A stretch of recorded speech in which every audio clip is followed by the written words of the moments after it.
வருத்தம் கொள்ளாதே. திருவிளையாடல் முறையில் அனைத்தும் உதறி பழனியில் ஆண்டியப்பன் கோலத்தில் வந்து அரசனானேன். கவலை கொள்ளாதே. உன்னையும் ஒரு நாள் அரசனாக்குவேன். கவலை கொள்ளாதே என் மகளே. இறுதியில் நீயும்தான் ஜெயிக்கப் போகிறாய். தோற்று போய்விட்டேன் என்று மனக்குமுறலுக்கு செல்லாதே. வாழ்க்கையில் வெற்றி தோல்விகள் வந்து போவது இயல்பு.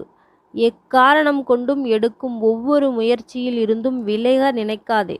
உன்னுடைய எல்லா முயற்சியிலும் நான் இருப்பேன். உனக்கான காலம் விடியல் வந்துவிட்டது.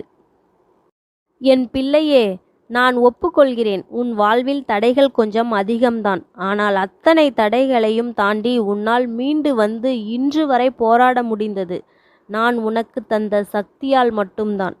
வினைகள் அனைத்தும் முடிந்து விட்டது. அறிந்தோ அறியாமலோ செய்த பாவங்கள் அடுத்த தலைமுறைக்கு செல்லாமல் உன் மூலமாகவே வினைகள் தீர்க்க செய்து விட்டேன். இனிமேல் உனக்கு நல்ல காலம்தான்.